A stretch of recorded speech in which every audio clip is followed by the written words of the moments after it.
Lunging is my favorite exercise in the series because it incorporates almost all other exercises into one, and it really allows the horse and trainer to take action together, which fosters connection. A great lunging session not only provides a fantastic workout for the horse, but it gets them set up to be very responsive to us and practices maintaining that attention even when their energy level is increased. A large majority of the issues that people have with their horses become apparent only when the horse is moving at higher speeds than a walk or a trot. In these lunging sessions, we get the horse moving up into a lope and we work on keeping their focus on us for guidance. This is the kind of partnership you want when riding. With the exception of round penning, each of our other exercises were done with very low energy. In lunging, we will ask for trotting, loping, hindquarter yields, and changes of direction, just like in the round penning exercise. However, we will do all of these maneuvers on lead rope this time. These are high energy exercises that will test and strengthen our relationship. We will call on our experiences with hindquarter yields, forequarter yields, and flexing. We have 3 goals in this exercise. The first is to get responsive action from our horse when we ask for forward movement. We want that response to be measured and not explosive, but we are looking for it to be snappy and not sluggish. The next goal we want to achieve is to be able to stop that forward movement with hindquarter yields. We want to teach our horse that even though they are moving out, they still need to listen to our guidance and stop when we give the cue. We are also practicing hindquarter yields at speed, which is the second step in achieving a safe and effective one-rein stop. The first step was flexing to bring the head and neck around. The second step is to disengage the hindquarters, and this exercise practices that over and over. The third goal is to get safe changes in direction without crowding my space. We practiced safe direction changes in the round pen with lunging, but we will refine the direction change by requiring the horse to change out on the circle instead of coming in toward us. Changing directions when lunging is one of those exercises that can get quite dangerous when done incorrectly, since the horse will often come forward and try to run over the handler. We will be very particular about where we are applying pressure to ensure that our horse stays safely out on the circle. We borrow from the skills our horse acquired in the forequarter yields exercise to help them understand that the forequarters must move away from us during these changes of direction.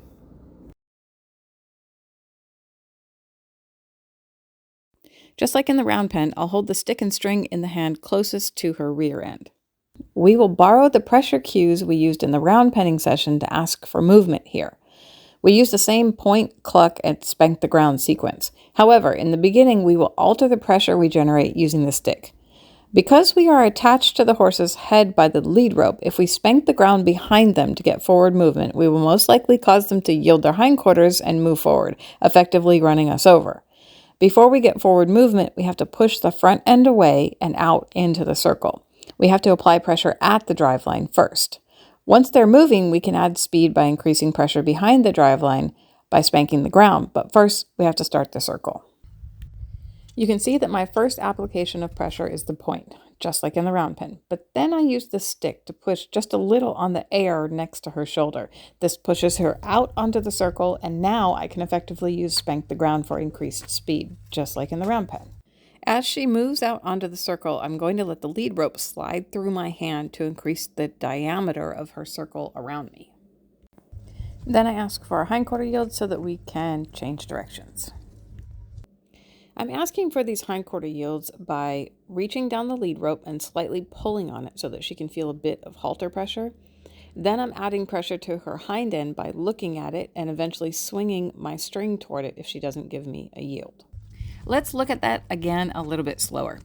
Right here, I reach down my lead rope so that I can pull it towards my belly, which applies a little bit of pressure on the halter like we did in the flexing exercise. Since we already taught that exercise, she knows how to give to that kind of pressure and she turns her head toward us. At the same time, we will use active body language directed toward her hindquarters to push it away, just like we did in hindquarter yields. Both of these simultaneous applications of very light pressure that she's familiar with cause her to give us a really great yield. This sets her up to be familiar with this action when we start teaching one-rein stops. Can you see how this strategic safety plan is coming together to create a dependable and safe partner? We have effectively communicated with her in her own language how to interact with people safely. Right here, I use my backing pressure to be sure that she stays safely out on the circle. This is another example of small habits and tiny corrections that lead to big results in the safety realm. If I had allowed her to walk into my space, I would have inadvertently reinforced for her that she can crowd me. The end result of this exercise is a horse that yields her hindquarters by just reading my body language. You can see it doesn't take much to get her to turn toward me. I just tip my body and look at her hindquarters. She swings them away and looks at me. Clearly, she is paying attention to my movements and is trying to predict what I'm going to ask of her. This is the mindset that I'm after when I'm doing a lunging session. The goal is not to just run the horse in a circle, but to get them focused on us and calmly responding to our pressure. While this exercise definitely serves to give the horse physical exercise, the real benefit comes from exercising the mind. This horse is engaged, working, and is functioning as my partner. Every experience like this that we can share deepens our respectful relationship. The end of a lunging session is a great place to work on desensitizing. Bringing her energy level up, getting a good workout, and then pairing her rest at the end with desensitizing is a great habit to get into with your horse. This helps her to understand that our tools are not scary and that we are the one that sets the tone for her energy level.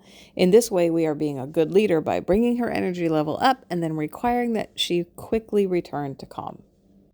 Remember that we have to desensitize our horses to our tools touching all over their bodies, but we also have to remember to desensitize our tools swinging around in their space.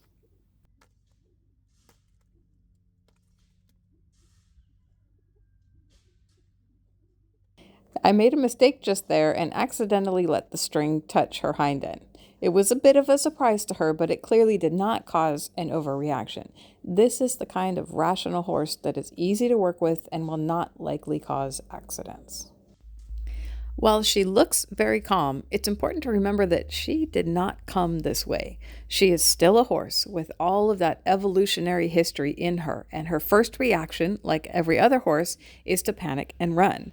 She remains calm now because she's been trained consistently and systematically within a safety plan that places a large emphasis on this type of desensitization. This horse has seen this exercise and many others like it hundreds of times. Desensitization is a large part of our daily plan and is irreplaceable in our training routine. Don't be fooled.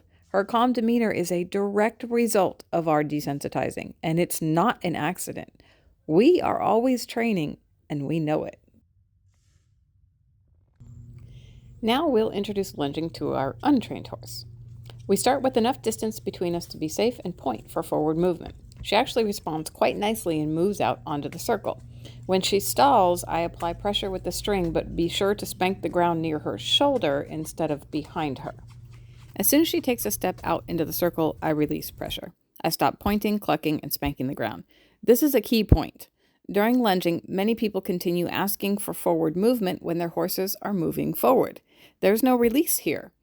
We have to stay consistent by releasing pressure when we get the right answer. Our horse has to make the decision to continue moving without pressure. If they stop, we will apply pressure again. It is their choice. We are just providing the consequences. Now that we have an understanding of the fact that I want her to move forward, we can work on getting hindquarter yields. I will reach down the lead rope, pull slightly, and apply pressure on her hindquarters. This swings her hind end out and leaves her facing me. She was able to read my body language when I asked for the hindquarter yield, so the string never touched her. Had she not given a hindquarter yield, the string would have landed on her hind end. I intentionally swung the string to land in the place that her hind end was before she yielded it. Just like backing, it's very easy for her to move her body out of the way of our tools. I will give her a chance to get out of the way and never chase her with the pressure. Once again, she yielded here and never had contact with the string. Now we'll practice going the other direction. We used the exact same procedure to teach her to respond to our pressure on both sides of her body. We point, cluck, and spank to get her moving out and release quickly when she responds with enough intensity. She gives us a really nice hindquarter yield and is well out of the way of the string when it falls. She is very responsive to our point and is yielding nicely. She's making this training session very easy on me. I'll get one final repetition with a successful yield, and I will release all pressure and end the exercise for her, giving her a well-earned break.